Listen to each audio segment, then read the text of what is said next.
자, 오늘 함께 은혜 나누실 말씀입니다. 요나서 4장에 있는 말씀입니다. 요나서 4장 1절부터 11절까지 있는 말씀입니다. 우리 개개인에게 주시는 말씀으로 우리 받고요, 함께 합독하면서 읽어 내려가도록 하겠습니다. 앞에 스크린을 통해서도 말씀이 비춰지니까 함께 천천히 함께 읽어 내려가도록 하겠습니다. 시작. 요나가 매우 싫어하고 성내며 여호와께 기도하여 이르되, 여호와여, 내가 고국에 있을 때에 이러하겠다고 말씀하지 아니하였나이까? 그러므로 내가 빨리 다시스로 도망하셨사오니 주께서는 은혜로우시며 자비로우시며 노하기를 더디하시며 인애가 크시사 뜻을 돌이켜 재앙을 내리지 아니하시는 하나님이신 줄을 내가 알았음이니이다. 여호와여, 원하건대 이제 내 생명을 거두어 가소서. 사는 것보다 죽는 것이 내게 나음이니이다 하니, 여호와께서 이르시되 내가 성내는 것이 옳으냐 하시니라. 요나가 성읍에서 나가서 그 성읍 동쪽에 앉아 거기서 자기를 위하여 초막을 짓고 그 성읍에 무슨 일이 일어나는가를 보려고 그 그늘 아래 앉았더라. 하나님 여호와께서 박넝쿨을 예비하사 요나를 가리게 하셨으니 이는 그의 머리를 위하여 그늘이 지게 하며 그의 괴로움을 면하게 하려 하심이었더라. 요나가 박넝쿨로 말미암아 크게 기뻐하였더니 하나님이 벌레를 예비하사 이튿날 새벽에 그 박넝쿨을 갈아먹게 하심에 시드니라. 해가 뜰 때에 하나님이 뜨거운 동풍을 예비하셨고 해는 요나의 머리에 쪼임에 요나가 혼미하여 스스로 죽기를 구하여 이르되, 사는 것보다 죽는 것이 내게 나으니이다 하니라. 하나님이 요나에게 이르시되 내가 이 박넝쿨로 말미암아 성내는 것이 어찌 옳으냐 하시니, 그가 대답하되 내가 성내어 죽기까지 할지라도 옳으니이다 하니라. 여호와께서 이르시되 내가 수고도 아니하였고 재배도 아니하였고 하룻밤에 났다가 하룻밤에 말라버린 이 박넝쿨을 아꼈거든. 하물며 이 큰 성읍 니느웨에는 좌우를 분별하지 못하는 자가 12만여 명이요 가축도 많이 있나니 내가 어찌 아끼지 아니하겠느냐 하시니라. 아멘. 하나님은 너를 지키시는 자, 너의 우편에 그늘 되시니 낮에 해와 밤에 달도 너를 해치 못하리. 하나님은 너를 지키시는 자, 너의 환난을 면케하시리. 그가 너를 도우시리라. 너의 출입을 지키시리라. 찬양합시다.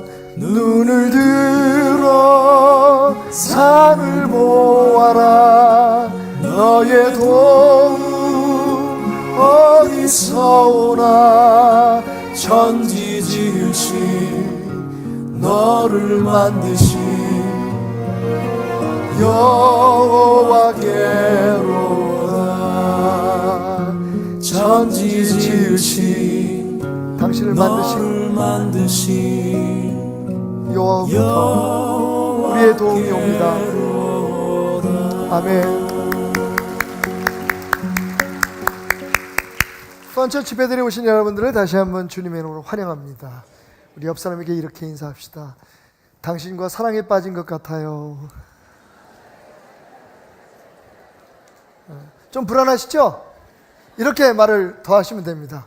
확실치는 않지만. 예, 혹시 여러분 이런 물건 하나쯤은 다 가지고 계시죠? 예, 이게 뭐 카메라처럼 보이실 수 있는데 이게 이름하여 블랙박스입니다. 박스도 아닌 것이 이름은 블랙박스입니다. 우리가 이 자동차에 다는 이 블랙박스의 목적은 사실은 사고를 방지하는 건 아니죠. 그죠? 사실 사고는 방지하는 게 맞습니다.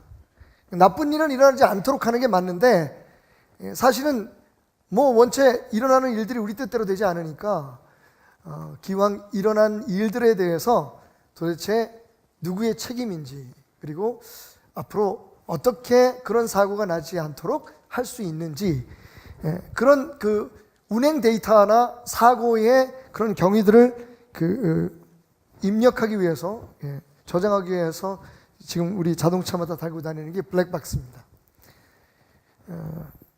하나님의 말씀이 그런 것 같아요. 그죠? 하나님의 말씀은 마치 블랙박스 같습니다. 성경에 나오는 수많은 사람들의 사고들, 그들이 쳤던 여러 가지 사건들, 그죠? 그리고 그들의 삶 속에 일어났던 여러 가지 고난과 역경들의 원인들을 우리가 공부하면서 무엇이 문제였는지, 그리고 우리가 어떻게 살아야 하는지 하는 것들을 우리에게 보여주기 때문입니다. 그런데 여러분, 한 가지 여쭤보죠. 블랙박스의 원래 색깔은 무슨 색깔일까요? 여러분 알다시피 이건 자동차용 블랙박스고요. 원래 블랙박스는 1956년에 데이빗 워런이라고 하는 호주 사람에 의해서 만들어진 비행기의 운행, 그런 데이터들을 레코드해 놓는, 그런 기록해 놓는 장치입니다. 그래서 보통 우리가 FDR이라고 부르는데 Flight Data Recorder라고 하는 이름으로 처음에 불려졌죠. 원래 블랙박스, 우리가 이제 세월호 사건이 있고 난 후에 또 그 블랙박스에 대한 이야기들이 많이 오고 갔는데, 진짜 블랙박스 색깔이 뭔지 아세요? 참고로 블랙박스입니다. 색깔이 검정색이라고 그러셨죠? 왜냐하면 블랙박스니까. 그런데 원래 블랙박스의 색깔은 이렇습니다. 이름과 달리, 그죠? 이름과 달리 블랙박스는 사실은 그 사고가 난 그 상황이나 지점들이 대부분 이제 바닷속이라든지 아니면 숲속이라든지 이런 데서 사고들을 많이 일으키게 되면 블랙박스 안에 그 모든 자료들이, 정보들이, 그 운행 속도, 뭐 풍량, 그리고 심지어는 우리가 보통 CVR이라고 하죠. 그러니까 칵핏 보이스 리코더라고 그래서, 그러니까 FDR에다가 그 CVR을 함께 같이 병합한 게 이제 블랙박스인데, 비행기 블랙박스인데, 칵핏이라는 말은 그 조종석, 운전석이라는 뜻이에요. 거기에 음성을 녹음한 것이다. 그래서 보통 그 CVR이라고 부르는 그런 기능과 그다음에 FDR이라고 하는 기능을 합쳐서 이 블랙박스를 만드는데, 이 블랙박스가 검정색이면 깊은 바닷속이나 혹은 숲속에 떨어지면 찾을 수가 없잖아요. 그래서 그 국제 규정상 모든 블랙박스는 오렌지색 내지는 밝은 노란색으로 만들어서 모든 사람들의 눈에 잘 띌 수 있도록 그렇게 만들었습니다. 이름은 블랙박스인데, 근데 어딜 봐도 박스 같지 않은데, 그죠? 저것을 우리는 블랙박스라고 부릅니다. 세상에는 이렇게 이름과 다른 것들이 참 많아요. 그 가장 좋은 예가 오늘 우리가 공부하는 요나서입니다.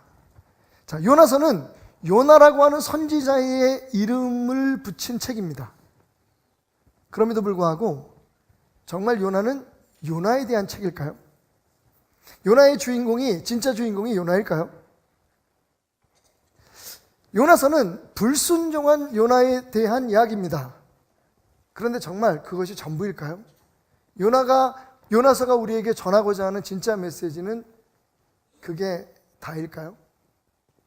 오늘 여러분과 함께 요나서의 마지막 장인 4장을 통해서 요나서의 진짜 숨겨진 주인공은 누구이며, 그리고 내용은 무엇인지를 함께 생각해 보도록 하겠습니다. 먼저 시원하게 답을 먼저 드리죠. 요나서의 주인공은 비록 요나라고 하는 사람의 이름을 따서 지어진 책이지만 진짜 주인공은 하나님이십니다. 한번 따라해 봅시다. 요나서의 주인공은, 진짜 주인공은 하나님이다. 자, 두 가지의 논리로 제가 그것을 증명하겠습니다. 첫째, 만약 요나서가 주인공이라면 3장에서 끝나야 됩니다. 1장은 니느웨라고 하는 곳으로 복음을 전하라고 보내시는 하나님의 음성, 그리고 그 말씀을 불순종해서 도망가는 요나, 그리고 하나님께서 그를 폭풍 가운데 몰아놓으심, 거기서 바다에 던져지는 사건들로 가득 차 있습니다. 요나 얘기가 맞죠. 그리고 2장은 그런 요나가 하나님께서 미리 예비하신 물고기 뱃속에 들어가서 3일 낮 3일 밤을 그 물고기 뱃속에서 생존하면서 하나님 앞에 회개하고 하나님 앞에 서원했던 기도의 내용이 담겨 있습니다. 요나의 이야기가 맞죠. 자, 그리고 나서 2장 끝부분에 가서 하나님께서 그 물고기를 명령하셔서 요나를 육지에 토하게 하십니다. 그래서 그 육지에 토해진 요나가 약 400km가 떨어진 니느웨, 새로운 사실을 우리가 다시 한번 깨달았네요. 사실 니느웨는 내륙 지방에 있는 도시입니다. 우리가 흔히 생각할 때 요나를 물고기가 바닷가에 던졌다, 육지에 던졌다 그러면 바로 니느웨 해변이라고 생각하실 텐데, 니느웨는 캘리포니아의 로스앤젤레스나 아니면 뉴욕 같이 이렇게 바다를 안고 있는 도시가 아닙니다. 니느웨는 내륙 한가운데에 있는 도시예요. 그러니까 바닷가에서 어느 쪽에서든지 최소한 400km 이상을 가야만 갈 수 있는 도시였다는 거죠. 요나가 그 니느웨를 걸어갑니다. 며칠이 걸렸겠죠. 그리고 도착하자마자 3일이 걸려야 돌 수 있는 그 성을 그냥 하루만, 그것도 저주에 가까운 외침을 하면서 대강 순종했다는 이야기로 3장은 채워져 있습니다. 그런데 놀라운 건 그럼에도 불구하고 하나님께서 니느웨 성의 모든 사람들을 회개하게 하시고 구원하셨다는 거죠. 자, 여기까지는 요나의 이야기가 맞습니다. 불순종하는 요나, 다시 그에게 찾아오신 하나님, 그리고 어쩔 수 없이 하나님의 명령에 순종하는 척하는 요나. 그러나 그런 순종하는 척하는 요나를 통해서 하나님은 12만 명의 니느웨 사람들을 구하셨다. 할렐루야, 아멘. 근데 여러분, 재밌는 건 그 3장에서 이야기가 끝나지 않고 다시 4장이 시작되고 있다는 겁니다. 이렇게 말이죠. 요나가 매우 싫어하고 성내며. 하나님께서 요나를 통해서 니느웨를 구원하시는 것이 목적이었다면, 그리고 우리가 흔히 그동안에 알고 있었던, 물론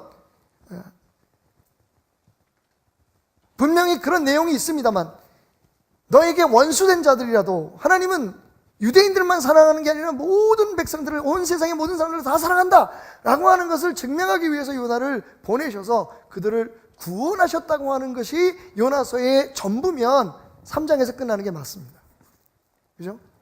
그런데 4장은 그 이루어진 일들에 대한 요나의 반응을 담고 있어요. 구체적으로 말하면 요나가 성을 냈다고 얘기합니다. 하나님 앞에 화를 내고 있죠. 심지어는 5절에 보면 제가 볼 때는 성경에 나오는 최초의 1인 시인 것 같아요. 4장 5절에 보면 이런 말씀이 있습니다. 요나가 성읍에 나가서 그 성읍 동쪽에 앉아 거기서 자기를 위하여 초막을 짓고 그 성읍에 무슨 일이 일어나는가 보려고 그 그늘 아래 앉았더라. 하나님 앞에 실컷, 내가 그럴 줄 알았잖아요. 하나님 그러면 안 되시잖아요. 하나님 뭐라고 말씀하셨습니까? 악한 자는 멸하시고 선한 자는, 하나님을 믿는 자들은 구원하신다고 말씀한 하나님께서 왜 저 악하디 악한 니느웨 사람들을 구원하려고 하십니까? 이번에는 하나님 잘못하셨습니다. 내가 생각해보니 그때 하나님 말씀을 따르지 않았던 내가 옳았던 것 같습니다. 하나님께서 그러십니다. 요나야, 네가 진짜 내 마음을 아니? 어쨌든 나는 하나님이 지금부터 어떻게 하는지 보겠습니다. 그리고는 언덕에 초막을 짓고 앉아가지고 니느웨가 망해라, 망해라, 망해라 니느웨요, 망해라. 일본어 죄송합니다. 그러고 앉아 있었단 말이에요.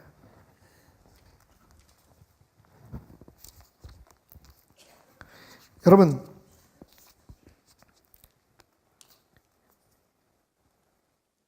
요나의 주인공은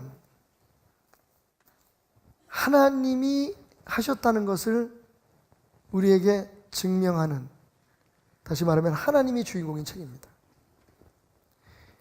요나가 그렇게 안 했어도 하나님은 니느웨를 구원하셨을 겁니다. 요나가 아니었어도 하나님은 니느웨를 구원하셨을 겁니다. 사실 이 요나서를 통해서 우리에게 보여주시는 것은 사실 순종하라는 얘기에서 끝나지 않습니다. 그런 지엽적인 주제에 끝나지 않는다는 거예요. 하나님은 모든 백성의 하나님이다. 거기서 끝나지 않습니다. 오늘 4장 1절부터 나오는 그 이야기에서 우리가 또 하나 주목해야 될 것은 요나서가 열린 결말로 끝난다는 거예요. 그래서 요나가 어떻게 했다가 나오질 않아요. 그죠? 하나님께서 박넝쿨을 요나에게 덮으셔서 요나에게 교훈을 주십니다.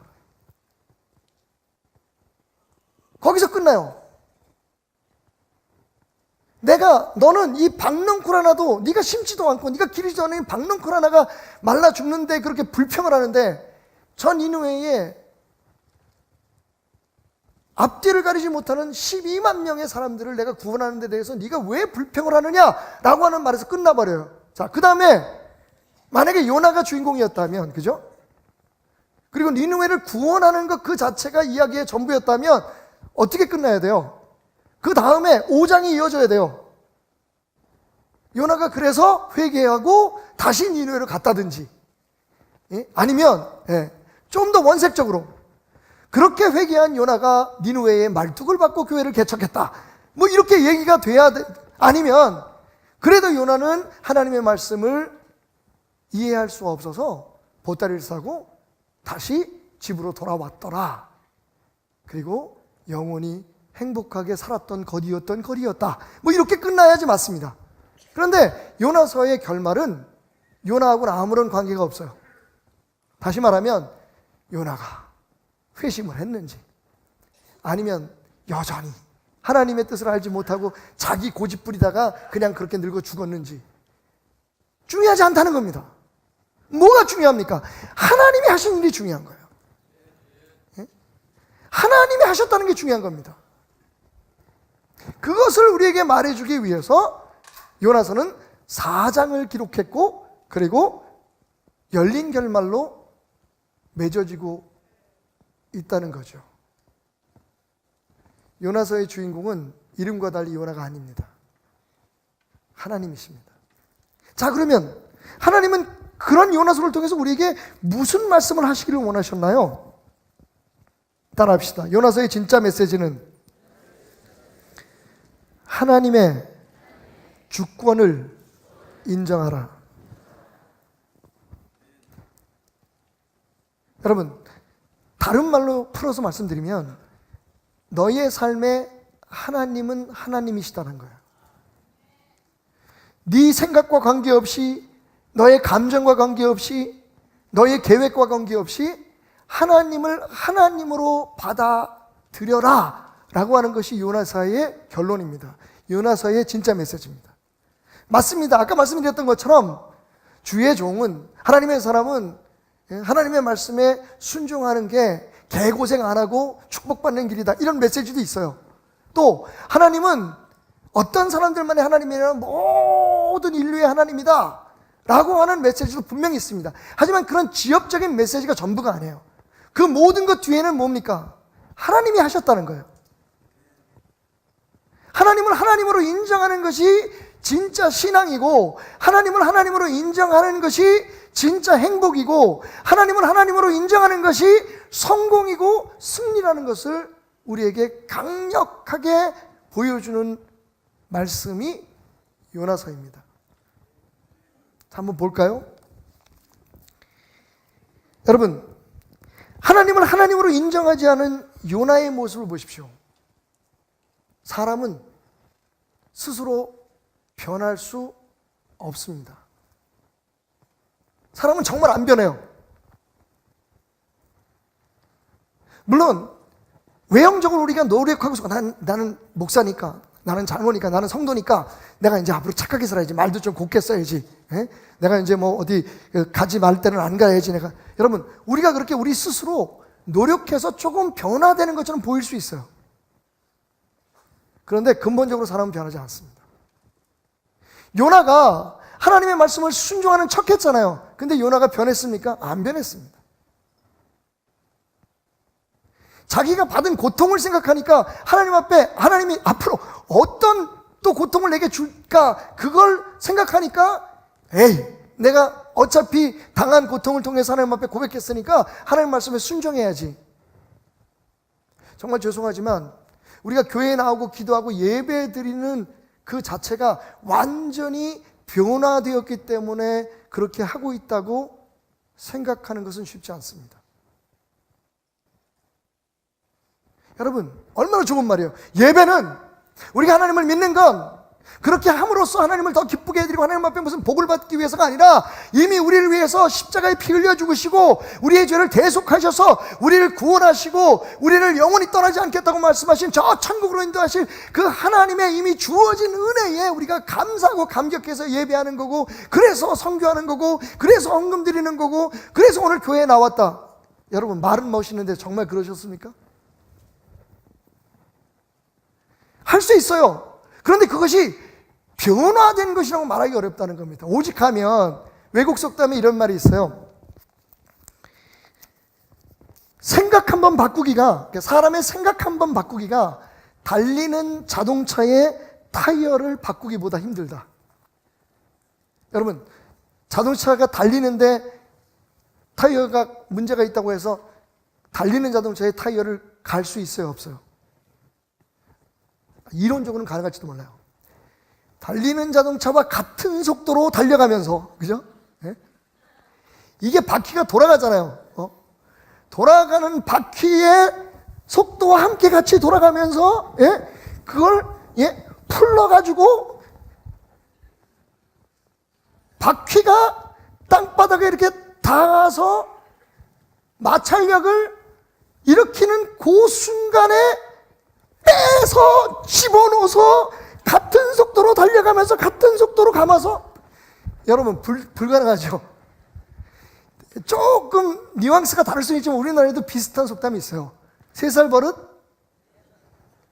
사람 잘 안 변한다는 거예요. 자, 그러면 우리 신앙생활의 목적이 뭡니까? 분명히 우리는 하나님을 믿으면 우리가 변화되고, 아니, 성경은 분명히 우리가 이미 변화되었다고 말하는데, 목사님, 지금 성경 말씀을 여러분 우리에게 전한다고 하면서 사람은 절대로 변하지 않습니다라고 얘기하면 그게 말이 됩니까? 여러분, 사람은 할 수 없는데 그걸 하나님이 하신다는 거예요. 여러분 기억하십니까? 한 부자 청년이 와서 예수님 앞에 자기를 과시하면서, 나요 어렸을 때부터 다 성경 말씀대로 살았고 착한 사람이에요. 굉장히 종교 있는 사람입니다. 내가 이제 그러면 영생을 얻을 수 있겠습니까? 그랬더니 예수님께서 그 청년의 가장 큰 약점이 뭐예요? 돈이었거든요. 그러니까 내 가진 것을 다 팔아서 불쌍한 사람, 만약에 그 청년이 총회장 되는 게 꿈이었다면 하나님께서 그걸 얘기하셨을 거예요. 너 총회장 되는 거 포기하고 나를 따라라 얘기하셨을 거예요. 그 사람이 대통령 되는 게 꿈이었으면, 그게 인생의 전부였으면, 그걸 위해서 뭐든지 할 수 있었다면 예수님은 그 사람에게 너 대통령 출마한 거 포기하고 나를 따라라 말씀하셨을 거예요. 어쨌든 그 젊은이에게 있어서 가장 약점, 다시 말하면 예수님을 따르는 것보다도 더 소중하게 생각했던 게 돈이었을지도 몰라요. 그러니까 예수님께서 정확하게 말씀하십니다. 너 가진 거 다 팔아서 불쌍한 사람 도와주고 나를 따라라. 청년이 돌아서서 갑니다. 예수님께서 말씀하시죠. 웃으면서 말씀하신 것 같아요. 봤니? 야, 부자가 천국 가는 게 저렇게 힘들어. 낙타가 바늘구멍 들어가는 것만큼 힘들단다. 그냥 제자들이 화들짝 놀라면서 얘기합니다. 아니, 그러면 구원받을 사람이 아무도 없겠네요? 그때 하신 예수님의 말씀을 기억하십시오. 얘는 뭐라고 하셨죠? 사람은 할 수 없지만 하나님은 하실 수 있느니라. 솔직히 우리의 어떤 육적인 본성을 가지고 구원받는다는 건 불가능합니다, 여러분. 구원을 우리의 믿음으로 받은 것 같죠? 하나님이 아니면 그 바늘구멍에 낙타가 들어가는 것 같은 구원을 받을 수 없다는 얘기예요. 왜냐하면 우리는 항상 하나님보다 우리 안에 더 중요하게 생각하는 것들, 더 아끼는 것들이 있을 수밖에 없기 때문입니다. 육신을 따라가 살아가면. 요나는 바뀌지 않았어요. 요나가 기도 안 했, 회개 안 했나요? 회개 기도했어요. 요나가 겪은 고통들을 생각해 보십시오. 그런 일을 당하고도 이렇게 안 변할 수가 있습니까? 한 가지는 요나한테 배워야 돼요. 정말 심지가 굳으신 분이십니다. 하나님 앞에 이렇게 당당한 선지자를 보신 적이 있어요? 하나님 앞에 이렇게 개기는 사람은 못 봤어요. 되게 주관이 뚜렷하신 분이라고 생각할 수 있지만 여러분, 그가 당한 일들을 생각하면 요나는 정말 변한 게 없어요. 그냥 억지로 한 거지 본성이 변하지 않았다고요. 그의 감정이 변하지 않았어요. 그의 생각이 변하지 않았어요. 그의 판단이 변하지 않았어요. 여전히 니느웨는 망해야 되고 아수르 사람들은 죽어야 되는 거예요. 하나님이 어떻게 말씀하셨든 하나님의 뜻이 어떻든 내 생각은 변하지 않은 거예요. 곰곰이 생각해 봤어요. 왜 사람은 이렇게 변하지 않을까? 자, 뭐 사람 얘기는 그렇다 치고 왜 그리스도인들이 자기의 죄를 하나님 앞에 회개하고 예수를 믿어서 변화받았다고 하는 확실한 선언을 우리 마음속에 간직하고 살면서도 왜 변하지 않을까? 왜 변하지 못할까? 똑같은 일을 반복하고 똑같은 죄에 다시 돌아가는 이유는 뭘까? 오직 하면 구원파들이 그러니까 야, 어쩔 수 없어. 그러니까 우리는 영혼은 구원받고 육체는 어차피 썩어질 거니까 육체는 포기해. 아무렇게나 살아도 괜찮아. 영혼만 구원받으면 돼. 그렇게 극단적인 이단적인 사상을 만들어낼 수밖에 없었을까? 그건 우리의 고민이기도 하기 때문입니다. 그래서 말씀을 딱 보니까 제 나름대로 이런 결론을 얻었어요. 한번 따라해 볼까요? 요나는 죄에 대해서 회개했지만, 다시 죄의 열매에 대해서 회개했지만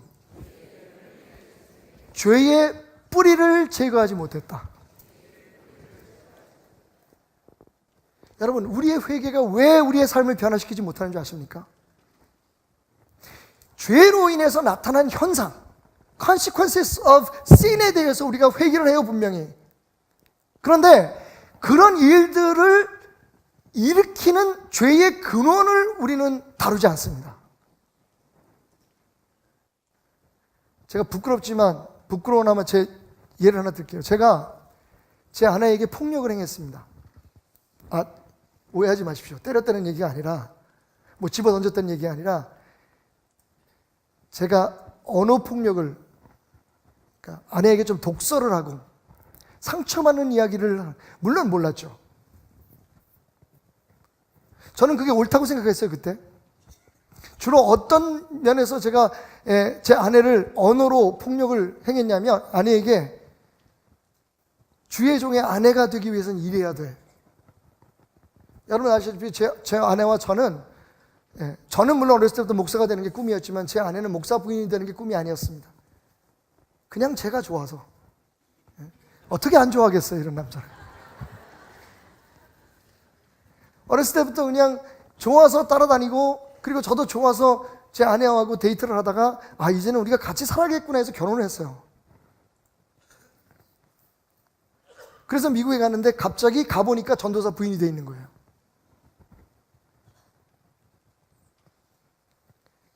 제 아내에게는 모든 것이, 물론 교회 생활은 어렸을 때부터 했지만 저는 목사 아들로 자랐으니까 어머님의 모습을 보면서 제 나름대로 목사 부인의 롤 모델이 있었어요. 근데 제 아내에게 있어서는 그런 게 없었거든요. 모든 것이 어색하고 힘들었을 거예요. 근데 교회만 갔다 오면 제가 잔소리를 시작하죠.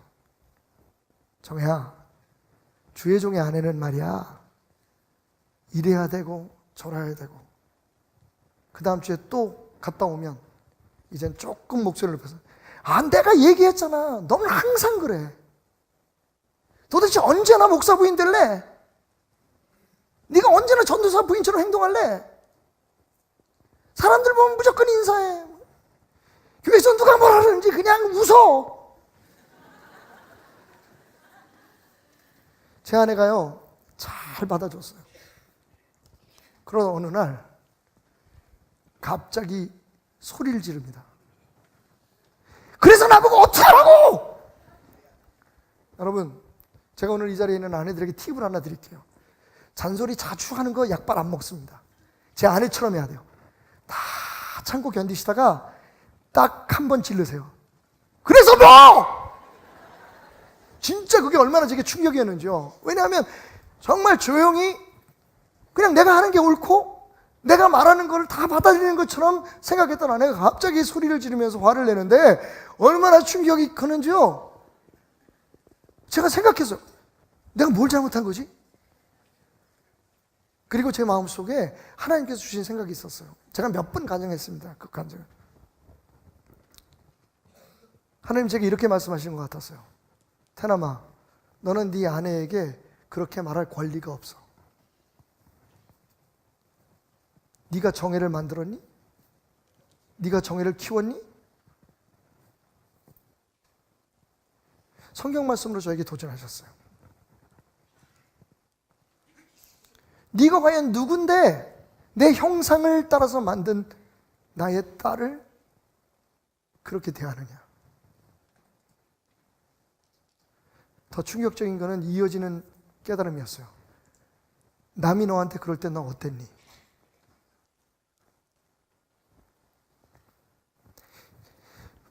제 평생의 모토가 그거잖아요. 빨리 용서를 구하고 사랑받자.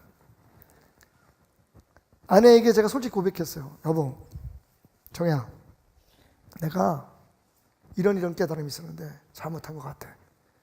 난 당신한테 소리치고 당신을 이렇게 당신한테 막 꾸짖으라만 하고 그럴 권리가 없어. 그러면서 둘이 엉엉 울면서 회개 기도를 했어요. 여러분, 제가 변했을까요? 그 웃음의 의미는 뭐지, 이 사람들이 정말? 나 들킨 거야?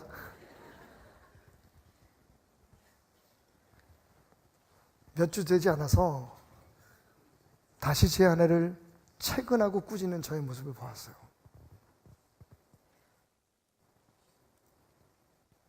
많은 사람들이 하나님이 기뻐하지 않을 것 같아서 그렇게 하면 안 된다고 교회에서 배워서 무엇을 끊고 무엇을 자르고 무엇을 안 하려고 몸부림을 쳐요. 그리고 하나님 앞에 정말 거기에 대해서 회개합니다. 저 그런 얘기 많이 들어요. 목사님 다시는 안 할게요. 안 믿어요, 여러분. 아니, 그 사람을 무시해서가 아니라 저는 인간을 알기 때문에, 제가 저를 보았기 때문에.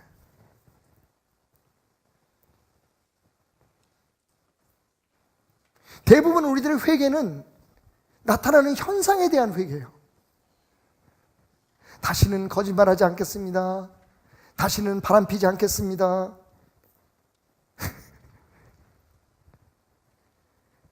다시는 하나님의 사람으로서 주변 사람들에게 하나님의 영광을 가리는 행동하지 않겠습니다. 욕하지 않겠습니다. 미워하지 않겠습니다. 여러분, 그게 요나예요. 누가 물고기 뱃속에서의 요나의 그 회개 기도를 진실되지 않았다고 얘기할 수 있습니까? 심지어 요나는 이렇게 얘기합니다. 하나님, 구원은 하나님께 있습니다. 하나님을 믿지 않는 사람들은 각자 자신들이 섬기는 그 우상에게 경배하지만 나는 하나님께 예배하고 감사하고 내 소원을 하나님 앞에 갚겠습니다. 여러분, 철석같이 하나님 앞에 약속하고 눈물 흘리고 고래 뱃속에서 나와가지고 며칠 안 지나니까 확 사람이 자기 성질, 자기 감정 다시 살아나요.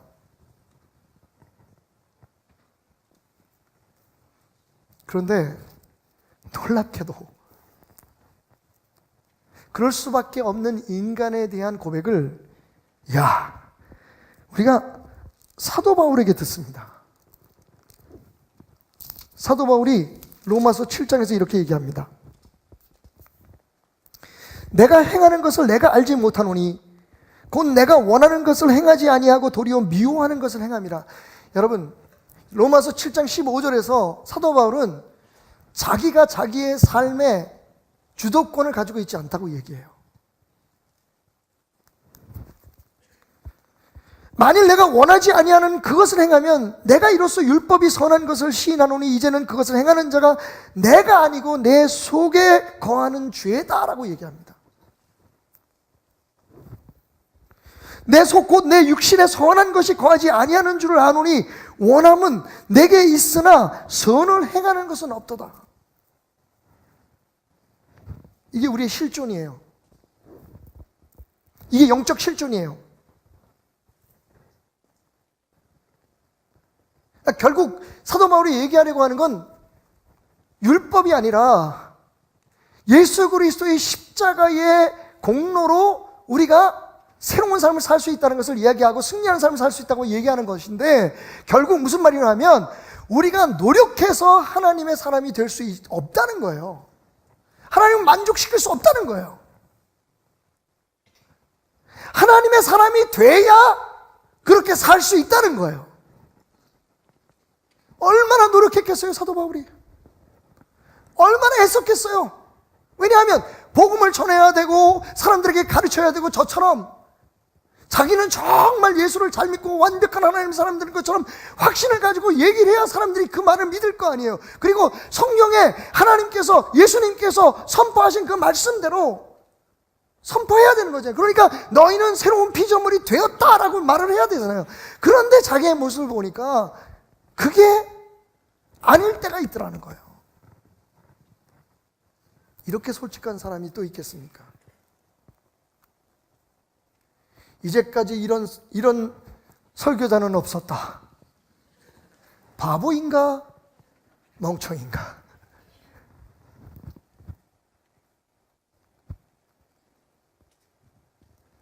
여러분, 사도 바울은 정확히 얘기합니다. 내 삶을 통해서 나타나는 이런 죄의 현상들은 사실은 그 자체가 문제가 아니라 내 안에 잠재되어 있는 the sin, 그죠? 그 죄.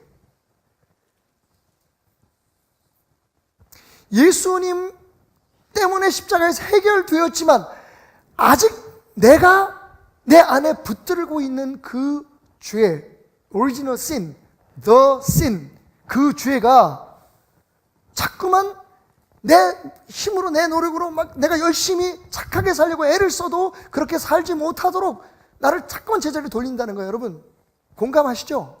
그런 경험 얼마나 많아요.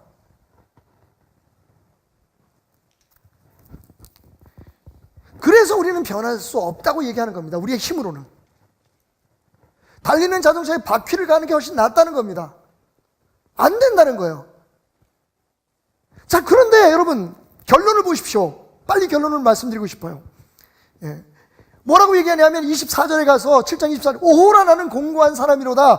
이 사망의 몸에서 누가 나를 건져내랴. 내 힘으로는 안 돼. 그 어떤 것도 안 돼. 그러면서 고백하기를 우리 주 예수 그리스도로 말미암아 하나님께 감사하리로다. 그런즉 내 자신이 마음으로 하나님의 법을, 육신으로는 죄의 법을 섬기는도다. 8장으로 넘어가면서 그러므로 이제 그리스도 예수 안에 있는 자에게는 결코 정죄함이 없나니 이는 그리스도 예수 안에 있는 생명의 성령의 법이 죄와 사망의 법에서 너를 해방하였음이라. 아멘.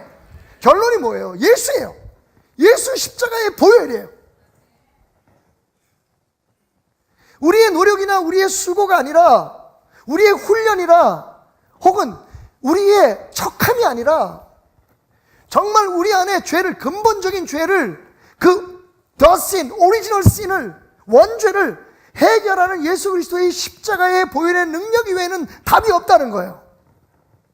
혹시 여러분 가운데 내가 진짜 안 하려고 하는데, 저 여러분 진심을 믿어요.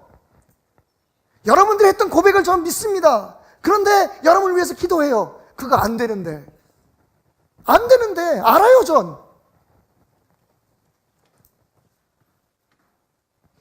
이 문제가 해결되지 않으면, 정말 여러분의 삶에 십자가가 역사하지 않으면, 십자가의 복음이 여러분의 삶을 주장하지 않으면, 여러분, 우리의 노력은 안 돼요.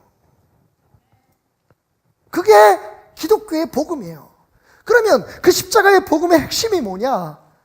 하나님이 내 삶의 하나님이 되는 거예요. 하나님이 내 삶의 주인이 되는 거예요. 내가 그리스도와 십자가 못 박혔나니 그런즉 이제는 내가 산 것이 아니고 내 안에, 여러분, 하나님 이외에 우리 안에 있는 죄의 뿌리를 잘라내고 해결할 분 없어요. 만약 우리가 할 수 있었다면 예수님이 굳이 오셔서 우리를 대신해서 모든 저주를 대신 지실 이유가 뭐가 있습니까? 그러니까 우리가 모순 속에서 지금 신앙생활을 하는 거예요. 핵심은 요나서의 가장 중요한 메시지는 바로 그거예요. 그러니까 하나님이 너의 삶의 주인이 되어야 된다는 거예요. 한 가지만 여러분 물읍시다. 왜 하나님께서 요나를 그렇게 집요하게 끝까지 쫓아오셨을까요? 처음부터 함량 부족인, 그죠? 선지자로서 자격이 없잖아요. 대언자로서 자격이 뭐예요? 하나님 말씀하신 걸 그대로 전할 수 있어야 되잖아요. 그런데 요나는 처음부터 그런 자세가 돼 있지 않았어요. 그런 요나를 정말 하나님께서 그렇게 어떻게 보면 무리하신 거죠. 우리 인간적인 입장에서 보면. 그렇게 훗날 사람들에게 여러 가지 의혹을 일으키고 많은 사람들이 질문을 받고 공격을 받을 걸 아시면서 물고기 뱃속에다 3일 동안 살려놓으시고 도대체 왜 그런 일들을 행하셨을까요? 요나 아니면 안 될 것 같아서요? 아닌 거 아시죠, 여러분? 요나는 주인공이 아니에요. 요나 아니면 하나님께서 니느웨 구원 못 하십니까? 요나는 착각하고 있는 거예요, 지금. 그가 어떤 감정, 어떤 생각, 어떤 그런 계획을 가지고 있어도 하나님은 하실 거 합니다. 우리 교회가 착각 안 했으면 좋겠어요. 여러분이 착각 안 했으면 좋겠어요. 조금 더 심하게 말씀드릴까요? 그래, 하나님은 정말 한 번 부르신 분을 절대로 포기하지 않아. 그 말이 맞긴 맞는데 일면. 근데 여러분, 하나님은 가룟 유다를 포기하셨잖아요. 물론 신학적으로 얘기하면 원래 가룟 유다는 처음부터 그랬어. 어쨌든 하나님이 가룟 유다를 그런 쓰임을 위해서 처음부터 그렇게 창조하셨다면 가룟 유다는 하나님의 구원의 계획 밖에 있는 사람이잖아요.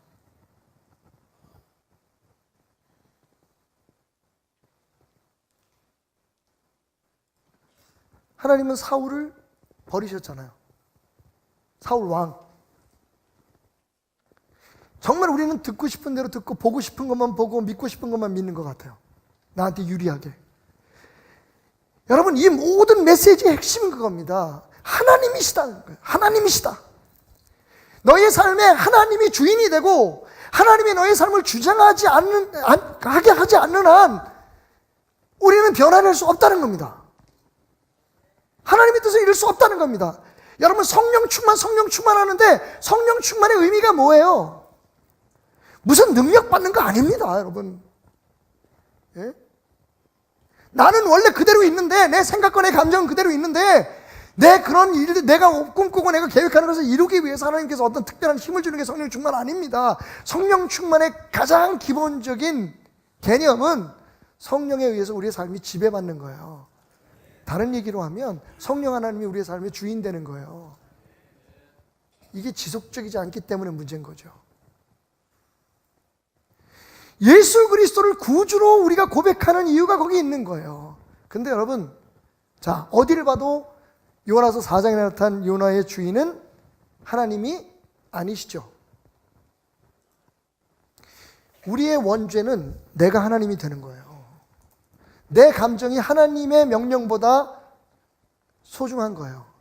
그 젊은 부자 청년처럼 하나님의 마음보다 자기가 아끼는 게 더 하나님처럼 아껴지는 거예요.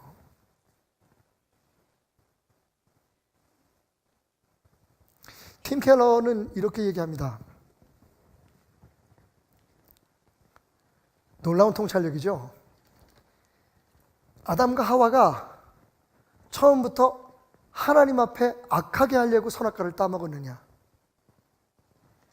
아담과 하와가 혹시 내가 이 선악과를 따먹으로 말미암아 내 뒤에 오는 모든 후손들을 영원히 멸망시킬 거야 라고 하는 악한 생각으로 선악과를 따먹었겠느냐는 거죠. 우리는 압니다. 아담과 하와가 선악과를 따먹은 이유가 뭐예요? 보암직도 스럽고 먹음직도 스럽고 지혜롭게 할 만도 했다. 하나님의 명령이 뭐였어요? 먹지 마였죠. 그 순간 사탄은 하와의 마음을 혼란시킵니다. 야, 하나님 먹지 말라고 하는 건 다른 의도가 있어서 그래. 너 알잖아. 저거 먹으면 너 얼마나 눈이 밝아지겠니? 저거 먹으면 너 얼마나 행복해지겠니? 먹어! 오늘 우리의 죄가 뭔지 아세요? 하나님의 뜻보다, 하나님의 명령보다 우리는 우리 자신이 어떻게 해야 행복해지고, 무엇을 해야 우리가 즐거워지고, 어떻게 해야 교회가 부흥하고, 어떻게 해야 우리 가정이 잘 되고 사업이 번창할 거를 우리 스스로가 가지고 있는 생각이 더 하나님보다 낫다고 생각하는 게 문제예요. 아니, 예수 믿으면서 우리가 무슨 악한 일 하려고 일부러 무슨 나쁜 짓 해요? 그게 문제가 아니라니까요. 아마 이 질문엔 여러분이 모두가 다 한 입으로 고백할 거예요. 여러분, 하나님이 생각이 더 옳습니까? 우리 생각이 더 옳습니까? 하나님의 감정이 더 맞습니까? 우리의 감정이 더 맞습니까? 그래도 우리 모두가 양심은 좀 있어가지고 대답을 잘 못해요. 분명히 이건 아닌 것 같아요. 그죠? 난 지금 이 친구들하고 가가지고 어울려서 이 친구들이 하는 것처럼 해야지 내가 행복해. 지금 내 육체가 그것을 요구하고 있어. 내가 이 상황에서 내 뜻을 막 외치고 내 생각대로 돼야 돼. 고집을 부리고 안 되면 싸움박질하든 뭐라든지 어떻게 하든지 내가 원하는 대로 돼야 돼. 그래야지 내가 행복해져.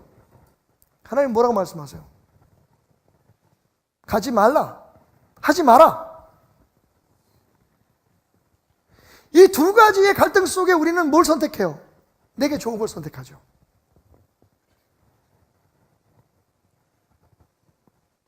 이런 예를 들어볼게요. 아브라함이 이삭을 죽이려고 할 때, 여러분, 아브라함이 이해가 참 안 됐을 거예요. 왜? 하나님이 여태까지 그런 일을 하신 적이 없거든요. 우리 여호와 하나님은 다른 주변의 다른 이방신들처럼 인신제사를 받으시는 분이 아니에요. 사람을 죽여서 사람 대신 짐승의 피로 제사를 받으시는 분인데 갑자기 하나님께서 무슨 심경의 변화가 있으셨는지 아브라함 입장에서 보면 처음부터 주질 말든지 100살 다 돼서 아이를 낳지 못하는 상황에서 주신 아들을 갑자기 죽여서 바치래요. 여러분 이해됩니까? 근데 여러분 아브라함은 하나님의 말씀이었으니까 그냥 따랐어요. 묻지도 않았어요. 아니 물을 필요도 없었어요. 왜? 하나님이시니까. 지금 우리는 알잖아요. 그죠? 그걸 통해서 하나님께서 우리에게 어떤 교훈을 주시고 아브라함을 어떻게 믿음으로 강건케 세우셨는지 우리가 지금 결론을 다 보니까 알잖아요. 블랙박스를 보는 것처럼. 근데 그 당시에 아브라함을 생각해 보세요. 히브리서 11장에는 분명히 말하고 있습니다. 아브라함이 하나님의 말씀이기 때문에 믿음으로 그 아들의 심장에 칼을 꽂았다는 겁니다. 그게 믿음이에요. 우리의 착각은 뭐냐면 난 하나님을 믿는데 근데 이거는 내가 좋아하는 대로 할 거야. 나 하나님을 믿는데 이거는 내 감정대로 할 거야. 내가 하나님을 믿는데 이 부분은 하나님보다 내가 더 잘 알아. 그거잖아요. 안 변하는 거예요. 그래서 변할 생각이 없는 거예요. 그러니까 우리가 회개하는 거는 우리의 삶에 정말 우리가 느꼈을 때 이건 진짜 내가 이렇게 하면 안 되지 라고 하는 지엽적인 문제. 그러니까 이 죄의 본성, 내가 하나님 되고 내 생각이 하나님보다 더 낫다고 은연중에 생각하는 그 생각들의 열매에 대해서 회개하는 거예요. 하나님 내가 미워하지 않게 해주세요. 내가 저 사람 미워하지 않게 해주세요. 저 사람한테 나쁜 짓 안 하게 해주세요. 제가 무슨 바람 안 피게 해주세요. 제가 무슨 너무 지나치게 술 먹고 막 그래서 다른 사람들에게 피해 안 주게 해주세요. 하나님 영광 안 가리게 해주세요. 여러분 그런 거 100번 기도해야 우리가 바뀌지 않는다는 거예요. 근본적으로 하나님이 우리의 삶의 주인이 돼서 하나님의 말씀이기 때문에 순종해야지. 하나님의 말이니까 내 감정과 관계없이 예수님의 기도가 그거잖아요. 내게서 이 쓴 잔을 걷어가 주십시오. 예수님 감정이 없었어요? 요나와 똑같았어요. 하나님 저건 아닙니다.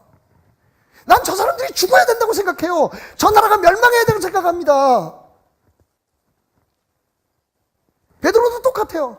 하나님, 조상 때부터 먹지 말라고 이걸 왜 나한테 먹으라고 하십니까? 왜 나한테 이러십니까? 나 이거 안 먹겠습니다.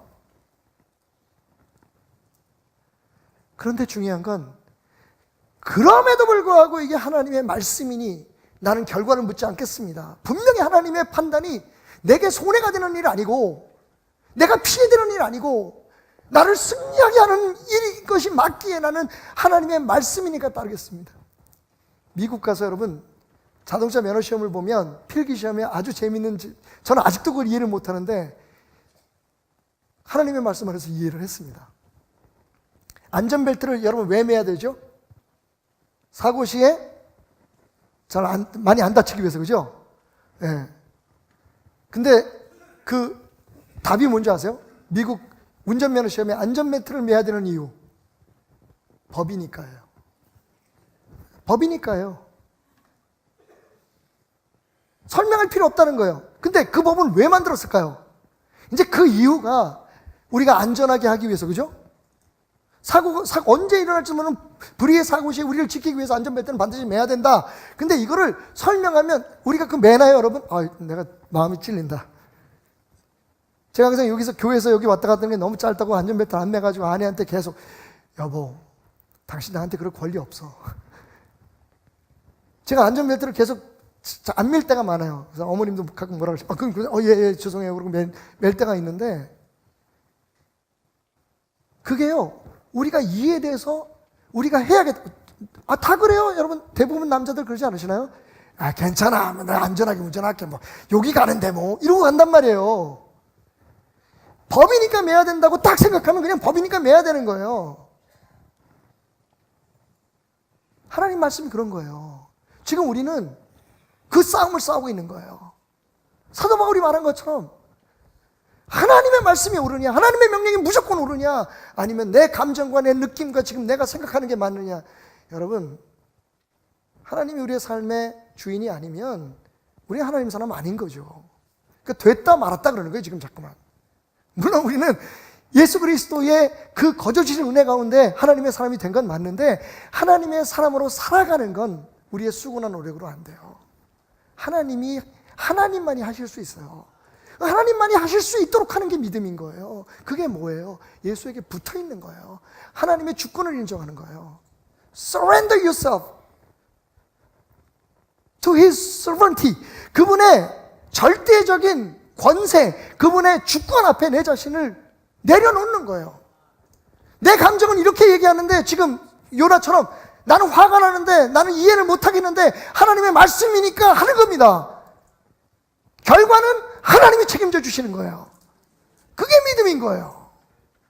그러니까 우리가 해야 될 건 어떻게 우리가 착하게 하고 어떻게 우리가 더 열심히 해서 하나님의 사람이 될까, 내가 목사처럼 살까, 내가 이제 장로가 될까, 내가 집사가 될까.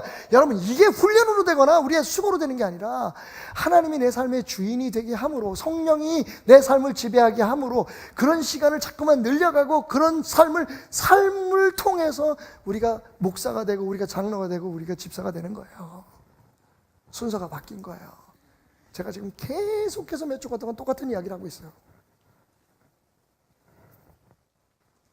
이야기 하나 하고 마치겠습니다. 2004년에 네덜란드에서 큰 사건이 하나 있었습니다. 영화 감독인데요, 이름이 테오 반 고흐라고 하는 사람이에요. 근데 이 사람이 만든 영화 때문에 모슬람 과격분자에 의해서 살해를 당합니다. 아주 잔인하게. 그 이유는 이 사람이 만든 영화가 이슬람교를 모욕했다는 거예요. 특히 마호멧이라고 하는 자신들의 그 선지자를 모독했다는 겁니다. 그래서 그 사람을 죽였는데, 이게 이제 사실 네덜란드라고 하는 나라가 여러분 아시다시피 지금 지나칠 정도로 평등을 주장하는 사회예요. 그런데 그 나라에 위기를 가져온 겁니다. 종교 분쟁이 벌어졌어요.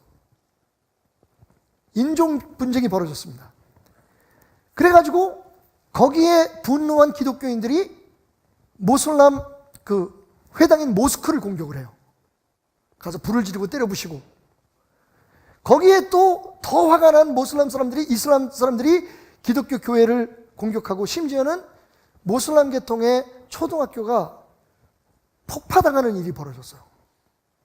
그렇게 막 날이 갈수록 거의 전쟁과 같은 그런 분쟁들이 일어나고 있는데, 네덜란드의 개신교 목사였던 키스 스브레디라고 하는 사람이, 이름은 좀 그렇지만 스브레디예요, 이름이. 이 스브레디라고 하는 사람이 정말 여태까지 일어났던 모든 일 중에 가장 과격한 일을 합니다. 그게 뭐냐면, 어느 날 밤에 모스크를 찾아가서 문을 두드립니다. 외치면서, 나 이 지역에 있는 모 교회 목사요, 문 좀 열어주시오. 그러니까 굉장히 경계하고 있다가, 이 도대체 무슨 일이지? 근데 보니까 혼자 온 거예요. 문을 열어줬어요. 거기 이슬람교의 지도자와 대화를 합니다. 오늘부터 나는 밤마다 당신들의 회당을 지켜주겠소. 이 사람들이 놀래요. 도대체 무슨 의도로 일어나? 오늘부터 당신들이 원하든 그렇지 않든 나는 이 회당 앞에서 다른 사람들이 당신들과 당신들의 가족들을 해하지 못하도록 지키겠소. 그리고요, 정말 그날 밤부터 혼자 와가지고 그 모스크 앞에서 불침번을 쓰는 겁니다. 그러면서 이 젊은 목사가, 시브라디가 다른 교회의 목회자들이나 사람들에게 설득을 해가지고 함께 그 일에 동참해달라고 얘기하고, 뜻을 같지 않은 몇 분의 목사님들과 교회들이 함께 순번을 정해가지고 그 이슬람 모스크를 지켜주는 거예요. 그러니까 이슬람 사람들도, 그러니까 그 모슬람도 마음이 열리기 시작한 거죠. 여러분, 그런 그의 행동이 보수적인 네덜란드 개신교의 목사로서 하면 안 되는 행동을 생각했던 감독이 그를 부릅니다. 책임자가 부른 거죠. 야, 너 뭐 하는 짓이야 지금? 물론 우리가 공격하고 하는 거는 문제가 있지만, 네가 여기를 지켜준다는 건, 그건 어떤 면으로 봐도 우리 교단이나 우리 개신교의 사상에 어긋나는 거야. 법에 어긋나는 거야. 내가 조용히 묻는데 너 진짜 솔직히 대답해. 너 과거에 무슨 이렇게 하면 안 될 만한 그런 경험이 네 삶에 있었니? 스브라디가 얘기합니다. 아닙니다, 감독님. 그럼 뭐야? 너 혹시 세속적인 진보주의자냐? 너 종교 다원론 믿어? 다 이름만 다를 뿐이지 알라나 여호와나 부처님이나 다 똑같다고 생각하는 거야 너? 그래서 저거 지켜주는 거니? 아닙니다. 그럼 이념도 아니고 너의 경험 때문에 그런 것도 아니고 너 왜 이 짓을 하니? 그때 그가 말합니다. 예수님 때문입니다. 뭐? 예수 너만 믿어 이 자식아? 예수님이 뭐? 감독님, 예수님이 원수를 사랑하고 위하여 기도하라고 했습니다. 저는 단지 그분의 말씀을 따를 뿐입니다.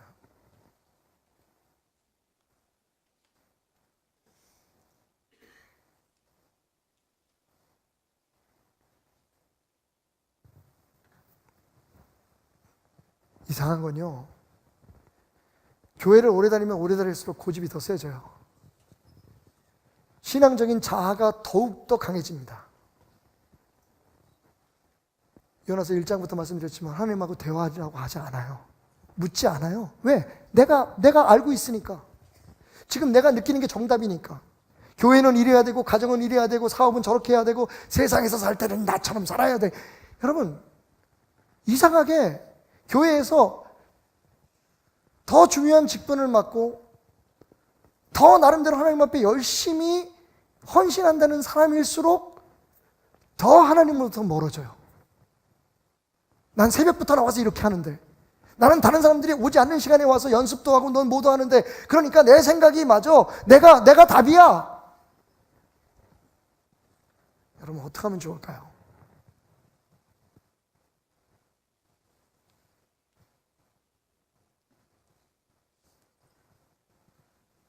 이제 거짓말 그만합시다. 하나님이 우리의 삶의 주인되고 하나님의 말씀이 우리의 삶의 그 어떤 것보다 가장 정확하고 확실하고 좋은 것이라고 인정하지 않는 한 여러분 그건 하나님을 따라가는 게 아니에요. 요나서는 우리에게 그것을 이야기하고 있습니다. 내가 어떻게 생각하든 내가 너의 삶에 하나님이 되지 않으면 네가 너의 삶에 나의 주권을 인정하지 않고 네 감정이 때로는 하나님, 너의 생각이 때로는 하나님, 너의 판단이 때로는 하나님. 그래서 나는 하나님을 믿되 이건 포기할 수 없어. 이건 양보하지 않아. 하나님이 나한테 뭐라고 얘기해도 하나님은 적어도 내게 좋은 것, 내가 나를 행복하게 만드는 것에 있어서는 잘 모르시고 계셔. 라는 생각으로 하나님을 따른다면 우리가 바로 요나고 우리가 바로 어쩔 수 없이 하나님을 믿는 척하는 무슨 이익이 있으니까 그것도 전부가 아니라 내가 하고 싶고 할 수 있는 부분만 뭔가 조금 이 정도는 돼야지 내가 하나님 앞에 복을 받지 않을까라고 생각하는 일에만 열심히 다하는 그런 하나님의 사람으로 살아갈 수밖에 없을 겁니다. 요나서의 주인공은 하나님이십니다. 요나서의 메시지는 하나님이 주인 되게 하라는 겁니다.